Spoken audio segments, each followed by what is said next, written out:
Así que gracias María Marta, directora de Cultura de esta ciudad, por esta invitación.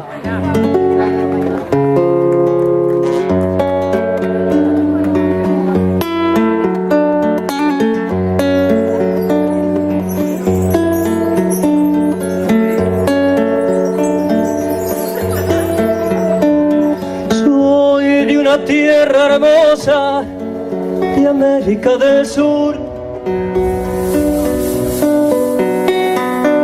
que mezcla gaucha de indio con español,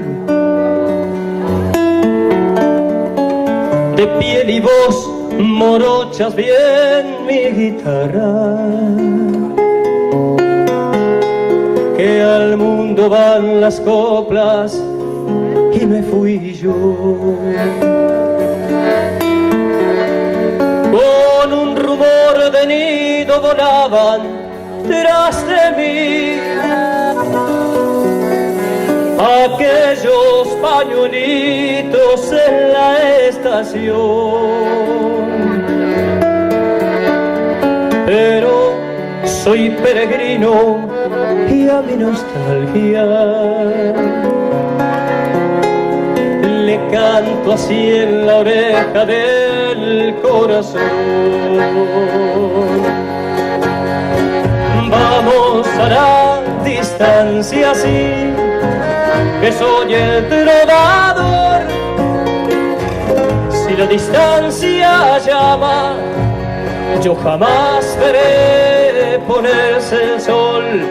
Vamos a la distancia ya, y si no llego a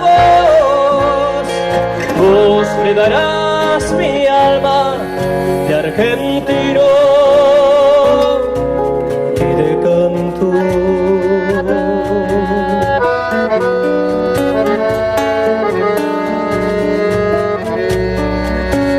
Mi casa es donde canto porque aprendí a escuchar la voz de Dios que afina en cualquier lugar. Ecos que hay en las plazas y en las cocinas, al borde de una cuna y atrás del mar. Si en esta andanza un día me espera la vejez, ya mi niñez le hará la segunda voz,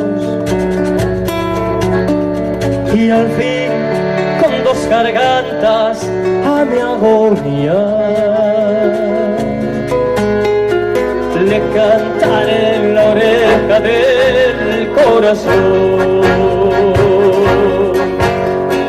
Vamos a la distancia, sí, que soy el trovador.